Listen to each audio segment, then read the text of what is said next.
మన తీర ప్రాంతాల జీవనాధారం చేపలు, రొయ్యలు.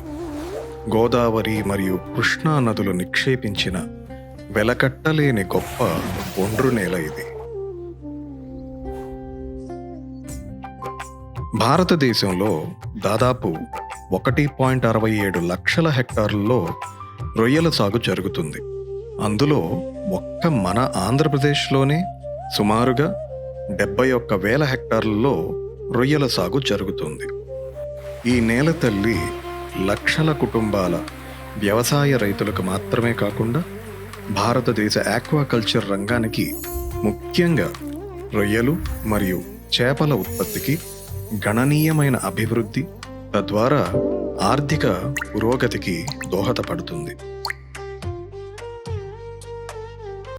కానీ సుసంపన్నమైన, సారవంతమైన ఈ నేల నీటిలోనూ ఏదో తెలియని ఆందోళన, విపత్తు లోపలే ఉప్పొంగుతుంది. ప్రమాదం ఎప్పుడూ ఆకస్మికంగానే వస్తుంది అంటారు. కానీ అలాంటి ప్రమాదాలు కూడా కొన్ని హెచ్చరికలు, సంకేతాలుగా ఇస్తుంది. రొయ్యల సాగు చేసే రైతులకు మాత్రం వైట్ గట్ డిసీజ్ ఒక కపటమైన, నిశ్శబ్ద, మారణాంతక ప్రమాదం. ఎందుకంటే వైట్ గట్ డిసీజ్ ఇచ్చే ప్రమాద సంకేతాలు చాలా సూక్ష్మంగా, ఎంతో ఆలస్యంగా బయటపడతాయి. ఒక్కసారి ఒక్క రొయ్యకు కనుక వైట్ గట్ డిసీజ్ వస్తే అంచెలంచెలుగా చెరువు మొత్తం వ్యాపించే అవకాశాలే ఎక్కువ. వైట్ గట్ వ్యాప్తి అదుపు చేయకపోతే రొయ్యల పరిమాణం మరియు బరువు అసమానంగా క్షీణించిపోతుంది. ఒక్క వారంలోనే రొయ్యలు వాటి సజీవత్వాన్ని కోల్పోయి ఆ రొయ్యల పెరుగుదల కూడా ఆగిపోతుంది. పుష్కలమైన ఈ నీటి సంపదలోని రొయ్యలకు వైట్ గట్ వ్యాధి ఒక మారు వచ్చిందంటే వాటిని పెంచే రైతుకి కన్నీటి నీరే మిగులుతుంది. ఆక్వాకల్చర్లో అసహజ పద్ధతులను అధికంగా ఉపయోగించడం ద్వారా చేపలు మరియు రొయ్యలు సాగు చేసే నేల ఆ చుట్టుపక్కల పర్యావరణ వ్యవస్థల్లోకి వాటి అవశేషాలు చొరబడి నీటిలోని విలువైన ఖనిజ అవక్షేపాలు మరియు తీర ప్రాంత జలాల్లోని సూక్ష్మజీవుల యొక్క సమతుల్యతను కూడా ప్రభావితం చేసి పర్యావరణాన్ని కాలుష్యంగా మారుస్తుంది.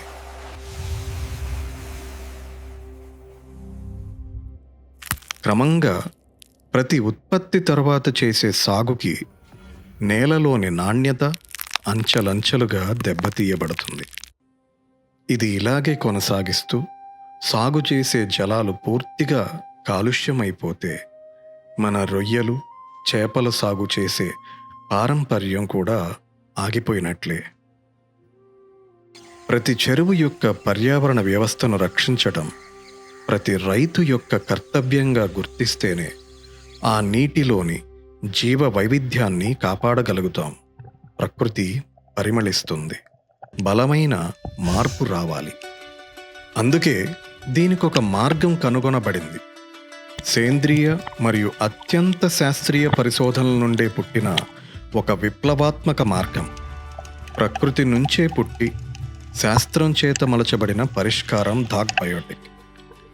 డాగ్ బయోటిక్ ప్రధాన ఉత్పత్తుల్లో ఒకటైన ప్రైమ్ ష్రింప్ ఒకేసారి హానికరమైన బ్యాక్టీరియాను అదుపు చేస్తూనే తులసి, ఆలివ్, ద్రాక్ష విత్తనాలు వంటి అనేక ఔషధాల సారంతో సృష్టించిన ఈ ఔషధం రొయ్యల యొక్క పేగు ఆరోగ్యం మరియు రోగ నిరోధక శక్తిని పెంచే రక్షణ కవచంలా పనిచేస్తుంది.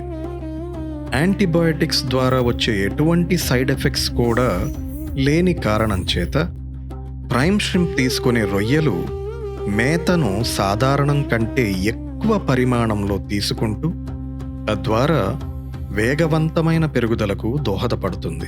ప్రైమ్ ష్రింప్ ద్వారా ఒక కొత్త యుగానికి నాంది పలికింది డాగ్ బయోటిక్. సముద్ర తీరాల్లో నాణ్యమైన రొయ్యల సాగుకు, ఆక్వాకల్చర్ రైతుల శ్రమకు వైట్ గట్ వంటి మృత్యు సంకటాలని తొలగించి స్థిరమైన సంపదను సృష్టించటమే లక్ష్యంగా డాగ్ బయోటిక్ పనిచేస్తుంది. ఒక్క మాటలో చెప్పాలంటే ప్రైమ్ ష్రింప్ రొయ్యల జీర్ణ వ్యవస్థకు ఒక ప్రకృతి ఇచ్చిన కవచం. అంతేకాదు, ఇది నీరు, నేల, ప్రకృతి మూడింటిని సురక్షితంగా ఉంచే ఒకే ఒక్క పరిష్కారం.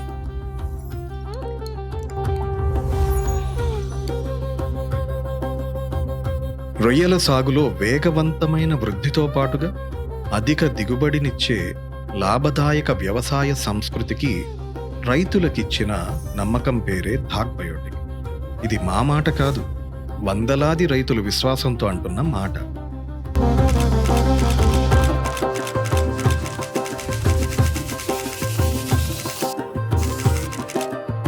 వేసినప్పటి నుంచి కూడా పెరుగులు చేస్తున్నానండి. వైట్ కట్ వచ్చినప్పుడు ఈ ప్రోడక్ట్ వాడాను. నాకు 50 డేస్కి వచ్చిందండి. మొదలెట్టిన 2వ రోజు కాడి నుంచే ఫీల్డ్ లో పడతాం మొదలెట్టింది. మేతలు కూడా ఎత్తుకున్నాయి. ప్రైమ్ షిప్ పెట్టిన తర్వాత నాకు డెడ్ లైట్ పడలేదు. పీసులు సెల్లోజ్ లో అనేది రాలేదండి. చాలా కండిషన్ లో ఉంది పీస్. గ్రోత్ కూడా బాగుందండి. నాకు చాలా సంతోషం అనిపించింది. నేనైతే 100% హామీ ఇస్తున్నానండి. చివరికి ప్రోడక్ట్ అయితే నెంబర్ 1 అండి.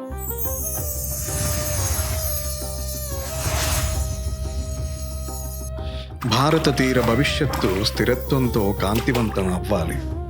డాగ్ బయోటిక్ ఉంటే రొయ్యలు ఆత్మవిశ్వాసంతో ఆరోగ్యమైన జీవనాన్ని సాగించగలవు. ఇది కేవలం ఉత్పత్తి కాదు, ప్రకృతి మరియు రైతు మధ్య ఒక కొత్త బంధం.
డాగ్ బయోటిక్ ఇది కేవలం ఉత్పత్తి కాదు, ప్రకృతి మరియు రైతు మధ్య ఒక కొత్త బంధం.